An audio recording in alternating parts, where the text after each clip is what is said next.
Eric's eyes were red, his body in muscle spasms. But this wasn't just battle rage. It was the effect of the sexual ritual from the night before. The true power of Viking berserkers came from demonic rituals. The legendary battle power of Viking berserkers didn't come only from mushrooms. There's a truth historians have hidden for 1200 years. Secret sexual ceremonies before battle. These rituals gave them superhuman powers, or so they believed. Don't forget to hit the like button on this video, and write which country you're watching from in the comments. It's very important for more dark history videos like this. Berserker didn't just mean bare shirt. This was a secret cult organization dedicated to Odin. Membership wasn't earned only through battle skills, but through special sexual rituals. These rituals weren't just men's business. Sorceress women called Seidr were at the center of the ceremony. These women performed sexual magic to increase the berserker's power. The most horrific part, these ceremonies weren't conducted only with willing women. Captured enemy women were also used as sacred sacrifices. Viking sagas mention these rituals indirectly. They use coded phrases like "night warriors unite with Odin's daughters." Archaeological excavations have found female skeletons in berserker camps. Most of these skeletons were young women bearing signs of ritual killing. Seidr magic was the darkest aspect of Viking religion. In this magic, sexuality was used as a source of power. The sorceress woman Volva transformed the berserker's sexual energy into Odin's power. During this process, both woman and man entered a trance state. The ritual worked like this.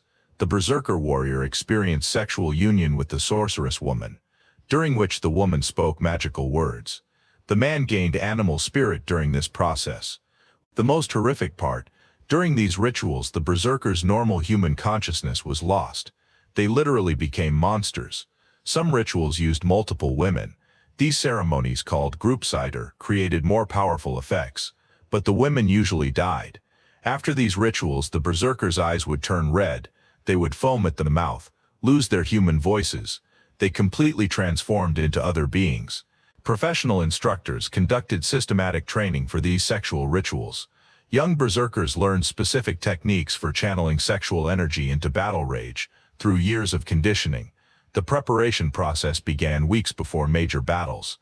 Berserkers would abstain from normal sexual contact, building up energy that would be explosively released during the pre-battle ceremony. Odin wasn't just a war god, he was also a god of magic and sexuality.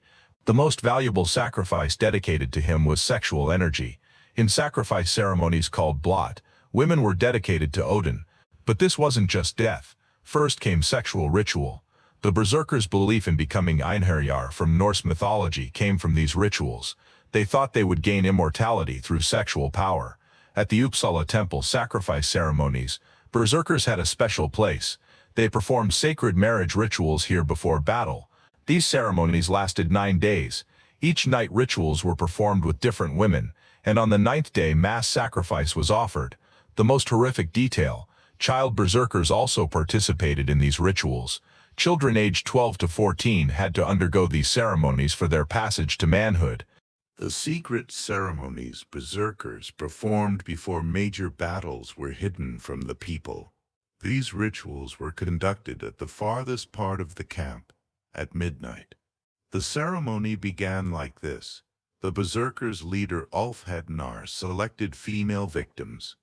Generally young, beautiful, and virgin women were preferred. Women were first given special potions. This mixture put them in a trance state but broke down their resistance. Then the Seidr dance began. Women dancing naked around the berserkers chanted magical words while performing ritualized movements. At the climactic moment, the berserker warrior united with his chosen woman, while other warriors kept tempo with howling sounds. At the ritual's end, the woman's blood was smeared on the berserkers' faces, thus Odin's power passed to them. The psychological effects of these rituals on berserkers were horrifying. They completely lost their normal humanity. After the ritual, berserkers' behavior changed. They could no longer speak normally, only growl.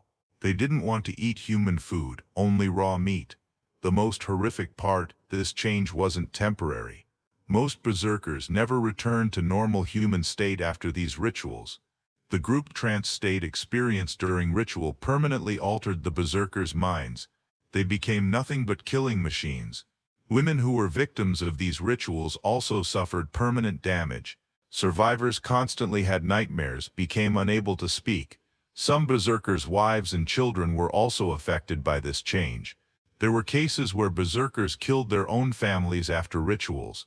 Archaeological evidence reveals the industrial scale of these operations. Specialized ritual sites have been discovered with elaborate preparation chambers, sacrifice altars, and mass burial grounds for victims. The documentation that survives provides disturbing insights into how this system operated.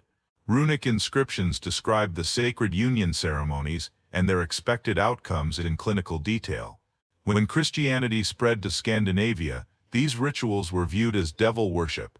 The Church completely banned these practices. Christian Viking kings tried to eliminate the berserker cult, but this wasn't easy. The rituals continued in secret. The last berserker groups were seen in Iceland in the 12th century. Even they could only perform corrupted versions of the ancient rituals. Records of these rituals were deliberately destroyed. Christian chroniclers branded these practices as devil's work. Only indirect evidence remained. Coded phrases in sagas, archaeological findings, folk legends. Modern researchers try to explain these rituals as shamanism or religious trance. But the reality was much darker. The system created a culture where sexual violence became sacred duty. Young warriors learned that dominating women through ritual rape was essential for gaining divine favor and battlefield effectiveness. Professional ritual specialists maintained detailed knowledge about optimal timing, participant selection, and ceremonial procedures that maximize the psychological transformation of participants. Viking raiders carried these ritual techniques to conquered territories, establishing similar practices among subjugated populations. The true power of Viking berserkers didn't come just from courage or mushrooms. They altered their minds through sexual rituals. In this system, women were used only as tools. Their lives were sacrificed for the berserkers' battle power. These rituals show us how power corrupts, how atrocities are committed in the name of religion. Even today, similar cults exist. The search for power can lead people down the same dark paths. If you like this video, don't forget to write which country you're watching from in the comments, and subscribe for more dark history videos. Thousands of berserkers like Eric became victims of these rituals. Their story shows how power destroys humanity.